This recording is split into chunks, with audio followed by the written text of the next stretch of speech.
Hi everyone, I'm Nathan with the ebookreader.com. I just thought I'd go ahead and put together a quick review of the new $49 Fire tablet for 2017. So first off, I'm just going to kind of show the hardware, and then I'll switch over to screen capture mode so we can get rid of all these reflections. And yeah, it kind of gets annoying with the camera. Seems to be no way to avoid the reflections. So yeah, this is basically the same as the last $49 Fire tablet. They've upgraded the screen a little bit. It's got a slightly new design, so but yeah, mostly it's the same. It's got the same processor, like the same features. Mostly, you got the same speaker in back, and it's got the 2 megapixel rear camera. It's also got the front-facing camera, and you got the power button and volume buttons up there, and the headphone jack. It's also got a micro SD card slot, so it supports cards up to 256 gigabytes. So you can really load it full of content. So here's a quick look at how the new Fire tablet on the left compares with the old Fire tablet on the right. So the screen's been upgraded. It's not a huge difference, but it is a noticeable difference. Like right here, you can really tell how much whiter the background is, or it's just sort of darker on the old Fire tablet. And then it's got better viewing angles as well. The thinness, like it has this rounded edge on top, and the old one sort of had like a flatter top edge. So it's got slightly updated design. It's a little bit thinner and a little bit lighter. So if you look closely, you can actually tell that the screen is a little bit wider in portrait mode here on the new Fire tablet. So I measured it. It's about an eighth of an inch wider, and it's about a 16th of an inch shorter. So it's just kind of strange. They've changed them. Like I said, the viewing angles are just a little bit better, and you get a little bit better color on the new screen. So again, the new one's a little bit wider, even though they're both 7-inch screens and they have the same resolution. So they just sort of changed them a bit, and then colors and the viewing angles are a bit better on the new one, but it's not a huge difference. So now let's switch over to screen capture mode so we can avoid all those reflections. I'm using the screen capture app, the AZW screen capture app right there. So yeah, that's what I'm using. So this is the home screen on the Fire tablets. It hasn't changed from the last model. They have done some updates since then. But you know, you got the same layout. You will get new items listed up here. You can remove them by holding down on them. You can also reorganize your apps. You can create folders. So if you just drag two apps together, you can create a folder, and you can change the name for it, or you can just leave it blank if you want. And then you can just drag the apps around in the same manner just to like rearrange the order if you want to have like different apps in a different order here for easy access.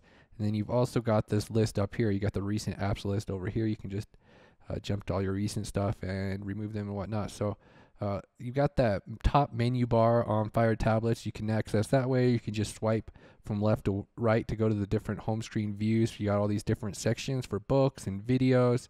Got all the different sections for, you know, games and shop and apps and music. So Amazon's tablets are set up different than, you know, like your regular Android tablet where you just got the home screen, but with your apps set up and your widgets. But these ones don't have widgets, and then you just got these different sections. So this is a really good app. I would recommend for PDFs. And then you also got the different views. So you have those main view, and then if you hit your library view, you'll go to the library section. You got your different views. For each, you know, type of content that's available on here. You got the apps and then the music section. So you just have this main splash page right here, and then if you hit like the browse section, it'll take you to like the full store. So I'm just gonna let it load. So this is probably my biggest complaint with the $49 Fire tablet is it does take a bit time to load, launching different things. So I'm just gonna leave that in here so you get kind of a sense of that. But there is a screen capture app running in the background as well. So keep that in mind. So you got your music category. So what's really cool is you can download, you know, Prime Music. You can just load this thing up with free content. You can get these free audiobooks. They post one a month for these like classic audiobooks. These are basically all free that I've gotten over time because they post one of these free each month. And then if you have like Amazon Prime, you can download Prime Videos. You can download Prime Music. You could literally fill up a 256 gigabyte card with nothing but free content. So that's kind of one of the advantages with Fire tablets. I didn't used to have Prime, so I didn't really realize how much of an advantage it is in terms of the content you can get on these tablets just from being a Prime member. I mean, you don't really have to buy anything. You can just totally load up on free stuff. They've also got Prime eBooks. I mean, you got Prime Music, Prime eBooks, Prime Video. There's all kinds of content you have access to if you're a Prime member. If you're not a Prime member, you can sideload apps. You can, sideload your own content on here as well. You can load in your own music. So one thing I wanted to mention is you can install Google Play on here as well. I have a video for that. So you can use the Google App Store as well as Amazon's App Store. So you got access to an even wider range of content. So this is just a quick look at the newsstand section. Like the other section, you usually have the option to switch over to list view if you want. You got the grid view. So they're all kind of set up the same for the different forms of content. as far as accessing the store goes. And then you've also got the recent apps list. So if you just wanted to jump between different apps this way, it makes it a lot quicker.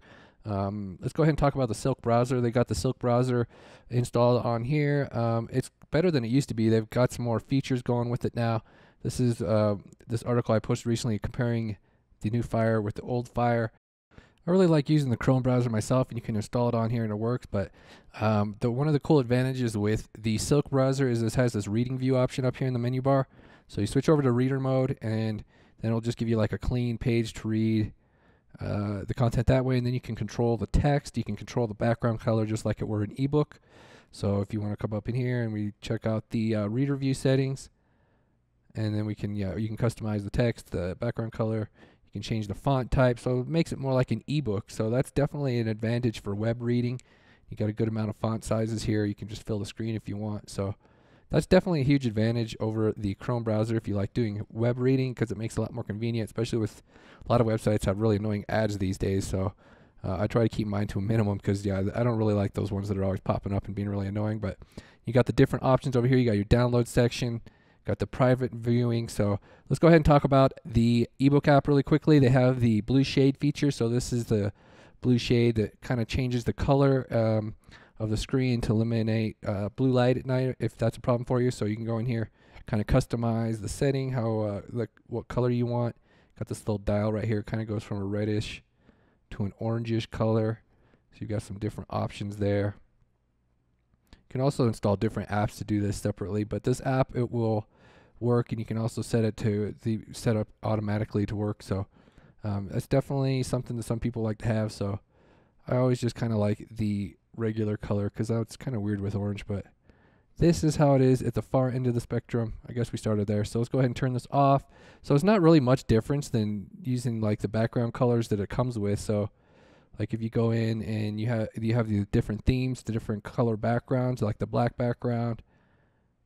So if you just switch it over, it's not a whole lot different than this one, quite frankly, at that far into the settings. So we've got some different font choices, of course. You got the Amazon Ember Bold font. That's one of their bold options that they recently added.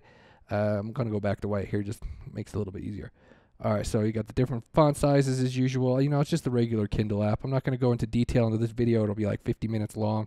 Might do a different video showing all the reading and audiobook features with this app because it has text-to-speech as well. So I'm just going to kind of go over a few different things. So you got the Map app installed. So, it's like a full-fledged tablet in the sense that you got all these different apps, but the Amazon App Store is a little bit more limited than like the Google App Store, but you can install that and then get access to those apps as well. So for instance, you could install the Google Maps app if you wanted to instead of this version of the app. So it has a little bit more features. Okay, obviously the Amazon tablets have Alexa, but there's so many features involved with this. This could take like a half-an-hour video of its own. So you could look that up on Amazon's website. They got some descriptions on how the Alexa Assistant app works.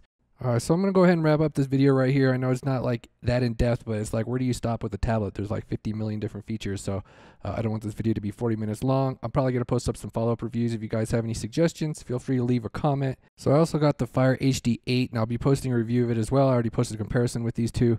I kind of like it better just for the fact that it's faster. It doesn't get bogged down as much as this one does.